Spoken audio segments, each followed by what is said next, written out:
வணக்கம் and welcome to delight cinemas. இந்த வீடியோவில் இன்னைக்கு பார்த்தீங்கன்னா செல்வமணி செல்வராஜோடைய இயக்கத்தில் துல்கர் சல்மான் நடித்து இன்னைக்கு தேட்டர்ஸில் ரிலீஸ் ஆகிருக்கிற படம் காந்தா. ஸோ இந்த காந்தா எப்படிப்பட்ட ஒரு படமாக அமைஞ்சிருக்குங்கிறத பற்றி தான் இந்த வீடியோவில் நம்ம பார்க்க போகிறோம்.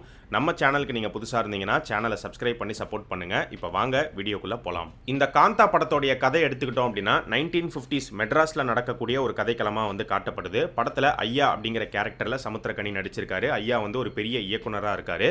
டி.கே. மகாதேவன் அப்படிங்கிற கேரக்டரில் துல்கர் சல்மான் நடிச்சிருக்காரு. டி.கே. மகாதேவன் வந்து ஒரு பெரிய நடிகர், ஒரு சூப்பர் ஸ்டார் ரேஞ்சில் இருக்காரு. ஆனால் ஆரம்ப காலகட்டத்தில் அவர் வந்து நாடகங்களில் நடிச்சிட்டு இருந்த அந்த டைமில் ஐயா தான் அவருடைய நடிப்பை பார்த்து பிடிச்சி போய் அவர் கூடயே கூட்டிகிட்டு வந்து அவரை இன்னும் மெருகேற்றி சினிமாவில் வாய்ப்பு வாங்கி கொடுத்து நடிகர் ஆக்குறாரு. அதிலிருந்து இவர் ஒரு பெரிய நடிகர் ஆகிறாரு. ஆனால் இவர் பெரிய நடிகர் ஆனதுக்கப்புறமா இவங்களுக்குள்ளே பார்த்தீங்கன்னா ஒரு ஈகோ கிளாஷ் அப்படிங்கிறது கிரியேட் ஆகிடுது. இந்த ஈகோ கிளாஷால் இவங்க ரெண்டு பேரும் சேர்ந்து ஒர்க் பண்ணுற சாந்தா அப்படிங்கிற ப்ராஜெக்ட் வந்து பாதியிலே நிற்கிது. ஸோ அந்த படம் ப்ராப்பராக எடுத்து முடிக்கப்பட்டுச்சா இல்லையா, இவங்களுடைய ஈகோ கிளாஷ் எந்த எக்ஸ்ட்ரீம் வரைக்கும் போச்சு, இதுக்கு நடுவில் என்னென்ன சம்பவங்கள்லாம் நடந்தது அப்படிங்கிறதான் இந்த படத்தோடைய மொத்த கதையுமே. இந்த படத்தோடைய முக்கியமான கதாபாத்திரங்கள் அப்படின்னு பார்த்தீங்கன்னா 3 பேர் தான். துல்கர் சல்மான், சமுத்திரக்கனி, பாக்யஸ்ரீ.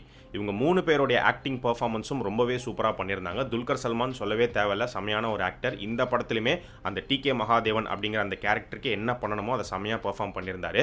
சமுத்திரக்கனியும் அதே மாதிரி தான். அவருக்குன்னு ஒரு ஸ்டைல் இருக்குது. அவருடைய ஸ்டைலில் அந்த ஐயா கேரக்டர் ரொம்பவே நல்லா பண்ணியிருந்தாரு.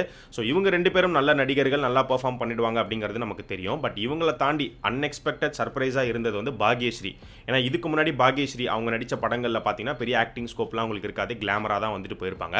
பட் இந்த படத்தில் அவங்களுடைய கதாபாத்திரமாகவும் வந்து ஒரு முக்கியமான ஒரு கதாபாத்திரம், அவங்களுக்கு ஆக்டிங் ஸ்கோப்பும் கொடுக்கப்பட்டிருக்கு. அவங்களுடைய பெர்ஃபார்மன்ஸும் ரொம்பவே நல்லா இருந்துச்சு. டெக்னிக்கலாக செம ஸ்ட்ராங்கான ஒரு படமாக அமைஞ்சிருக்கு. அந்த 1950s விண்டேஜ் கிளாசிக் ஃபீலை அந்த படத்துக்குள்ளே கொண்டு வந்த விதம் அவ்வளோ அழகாக வந்து கொண்டு வந்திருக்காங்க. சினிமோட்டோகிராஃபி ஒரு மிகப்பெரிய ப்ளஸ்ஸாக அமைஞ்சிருக்கு. விஷுவல்ஸ் எல்லாமே அவ்வளோ சூப்பராக இருந்துச்சு.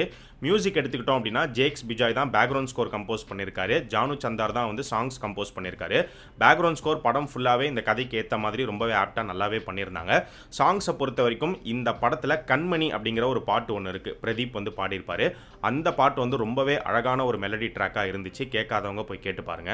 படத்தில் போடப்பட்டிருக்கிற set work, costumes, properties, CG அப்படின்னு சொல்லி எல்லாமே வந்து ரொம்பவே நல்லா இருந்துச்சு. 1950ஸ்க்கு போயிட்டு வந்த ஒரு ஃபீல் நிச்சயமாக இந்த படம் பார்க்கும்போது உங்களுக்கு கொடுக்கும்.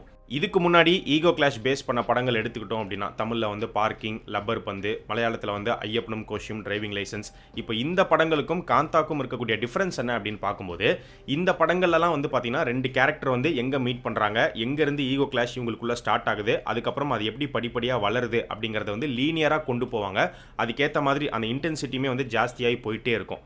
பட் காந்தால வந்து பார்த்தீங்கன்னா லீனியராலாம் வந்து எடுத்துகிட்டு போக மாட்டாங்க. 2 கேரக்டர் இவங்க பேசிக்கிறது இல்லை, இவங்களுக்குள்ள சண்டை, ஈகோ கிளாஷ் அப்படிங்கிற மாதிரி தான் வந்து காட்டுவாங்க. அது என்ன காரணம், என்ன நடந்தது அப்படிங்கிறத வந்து சொல்லுவாங்க. ஒரு நான் லீனியராக காமிச்சாலும் லீனியராக இதுக்கு முன்னாடி வந்த படங்களில் காமிக்கும் போது இருந்த இன்டென்சிட்டி இந்த படத்தில் அந்த அளவுக்கு இல்லை அப்படிங்கிற மாதிரி தான் வந்து எனக்கு ஃபீல் ஆச்சு. அது மட்டும் இல்லாமல் இவங்களுக்குள்ளே நடக்கிற ஈகோ கிளாஷில் சமுத்திரக்கனி வந்து பார்த்தீங்கன்னா ஒரு பெரிய விஷயம் பண்ணுவார். பட் அதை வந்து போகிற போக்கில் ஜஸ்ட் லைக் தட் சொல்லிட்டு போகிற மாதிரி இருக்கும். ஆனால் அது ரொம்ப பெரிய விஷயமா இருக்கும். அதெல்லாம் வந்து சீன்ஸ் வச்சு இன்னும் கொஞ்சம் நல்லா கன்வின்ஸ் பண்ணியிருந்தாங்கன்னா ரொம்பவே நல்லா இருந்திருக்கும் அப்படிங்கிற மாதிரி தோணுச்சு. அடுத்து ஹீரோ ஹீரோயின் லவ் எடுத்துக்கிட்டோம் அப்படின்னா இது வந்து ரொம்ப டீட்டெயில்டாக பேச முடியாது, ஏன்னா நிறைய ஸ்பாய்லர்ஸ் அப்படிங்கிறது இதுக்குள்ளே இருக்குது. பட் ஆனால் ஹீரோயின்காக ஹீரோ வந்து பயங்கரமாக கண்ணீர் விட்டு கண் கலங்கி அழுகிற மாதிரி ஒரு சீன் ஒன்று படத்தில் இருக்குது. அந்த சீனில் துல்கருடைய பெர்ஃபார்மன்ஸ் வைஸ் பார்த்தீங்கன்னா செமையான ஒரு பெர்ஃபார்மன்ஸ், ரொம்பவே சூப்பராக நடிச்சிருப்பாரு. ஆனால் ஒரு சீனாக அது ரொம்ப எமோஷனலாக ஆடியன்ஸ் கிட்ட கனெக்ட் ஆச்சா அப்படின்னு கேட்டிங்கன்னா அப்படி எந்த ஒரு கனெக்ட்டுமே ஆகலை. அதுக்கான காரணமும் படத்திலே இருக்குது. அது நீங்கள் படம் பார்க்கும்போது உங்களுக்கே தெரிய வரும் அப்படின்னு நினைக்கிறேன். இந்த படத்தில் பார்த்தீங்கன்னா ஒரு பக்கம் ஈகோ கிளாஷ், ஒரு பக்கம் வந்து லவ். இவங்க எடுக்கிற அந்த சாந்தா அப்படிங்கிற அந்த படம் வந்து ஒரு பேய் படம், ஹாரர் எலமெண்ட். அண்ட் இன்னொரு பக்கம் இந்த படத்தோடைய ஃபர்ஸ்ட் ஹாஃப் வந்து ட்ராமா மோடில் போகும், செகண்ட் ஹாஃபில் வந்து பார்த்தீங்கன்னா ஒரு இன்வெஸ்டிகேஷன் ட்ராமாவாக வந்து மாறும். ஸோ இத்தனை எலமெண்ட்ஸ் இந்த படத்துக்குள்ளே இருந்தாலும் எல்லாமே வந்து பார்த்தீங்கன்னா ஒரு மிட் லெவலில் போய் முடிச்ச மாதிரி தான் வந்து இருந்துச்சு. எடுத்துக்கிட்ட கதைக்கு இவங்க ஸ்க்ரீன் பிளே பண்ண விதம் அப்படின்னு பார்க்கும்போது ஃபர்ஸ்ட் ஹாஃபும் சரி செகண்ட் ஹாஃபும் சரி ரெண்டுத்துலையுமே ஸ்லோனஸ் அப்படிங்கிறது உங்களால் நல்லாவே ஃபீல் பண்ண முடியும். ஸ்லோ அண்ட் ஸ்டெடியாக தான் இந்த படம் வந்து மூவ் ஆகும். ஃபர்ஸ்ட் ஹாஃப் வந்து ஒரு கம்ப்ளீட் ட்ராமா மோடில் இருக்கும், செகண்ட் ஹாஃப் வந்து பார்த்தீங்கன்னா ஒரு இன்வெஸ்டிகேஷன் ட்ராமாவாக இந்த படம் வந்து டேர்ன் ஆகும். ஸ்லோனஸ் அப்படிங்கிறது இந்த படம் ஃபுல்லாகவே இருந்தாலும் பெருசாக போர் எங்கேயுமே அடிக்காத அளவுக்கு தான் இவங்க சீன்ஸ் வந்து கிரியேட் பண்ணியிருப்பாங்க. ஆக்டிங் பர்ஃபார்மன்ஸ்லாம் வந்து கொண்டு வந்திருப்பாங்க. இந்த படம் பார்த்தீங்கன்னா ஒரு ராவான ஒரு விண்டேஜ் ஃபிலிமாக இருக்கும். ரா அப்படிங்கிறது எந்த வகையில் சொல்ல வரேன் அப்படின்னா, இப்போ ஷூட்டிங் நடக்குதுன்னா ஷூட்டிங் எப்படி நடக்குது, அங்கே எப்படி டேக் எடுக்கிறாங்க, எப்படி பெர்ஃபார்ம் பண்ணுறாங்க, அங்கே நடக்கிற ஈகோ கிளாஷ், அடுத்து என்ன நடக்குது, இப்படியே தான் வந்து போயிட்டுருக்கோம். தேவையில்லாத காட்சிகள் எதுவுமே இந்த படத்தில் கிடையாது. ஃபஸ்ட்டு சீன்லேயே கதைக்குள்ளே போயிடுவாங்க. அது எல்லாமே ஒரு ப்ளஸ் தான். அதே சமயம் பொதுவாக எல்லாரும் எதிர்பார்க்குற கமர்ஷியல் எலமெண்ட்ஸ் எதுவுமே இந்த படத்தில் இருக்காது. அதையுமே வந்து மைண்டில் வச்சுக்கோங்க. அண்ட் ஸ்க்ரீன் பிளேல வந்து ஃபர்ஸ்ட் ஆஃப் ட்ராமாலேருந்து செகண்ட் ஆஃப் இன்வெஸ்டிகேஷன் ட்ராமாவாக மாறினது எல்லாமே நல்லா கொண்டு போயிருந்தாலும் அதுக்கப்புறம் சுவாரஸ்யமான விஷயங்கள், எதிர்பார்க்காத சம்பவங்கள், ட்விஸ்ட் அந்த மாதிரி ஏதாவது கொண்டு போய் முடிச்சிருக்காங்களான்னு பார்க்கும்போது அப்படிலாம் எதுவுமே இல்லை, நார்மலாக தான் முடிச்சிருப்பாங்க. ப்ரிடிக்டபிலிட்டி ஃபேக்டர் அப்படிங்கிறதுமே நிச்சயமாக அந்த படத்தில் இருக்கும். ஸோ மொத்தமாக இந்த காந்தா எப்படிப்பட்ட ஒரு படமாக அமைஞ்சிருக்குன்னு கேட்டிங்கன்னா, என்னை பொறுத்த வரைக்கும் ஒரு ஒன் டைம் தியேட்ரிக்கல் வாட்ச், கண்டிப்பாக தியேட்டருக்கு போய் ஒரு தடவை பார்க்கலாம் அப்படிங்கிற மாதிரி இருந்துச்சு. ஆனால் இந்த படம் எல்லாருக்குமான ஒரு படமாக இருக்குமா அப்படிங்கிறது எனக்கு தெரியாது. சில பேருக்கு பிடிக்கலாம், சில பேருக்கு பிடிக்காமலும் வந்து போகலாம். அது நீங்கள் பார்த்து வந்து முடிவு பண்ணிக்கோங்க. ஸோ இந்த படத்தில் அடல்ட் கண்டென்ட்லாம் எதுவுமே கிடையாது. ஃபேமிலியோட போய் நீங்கள் இந்த படத்தை பார்க்கலாம்.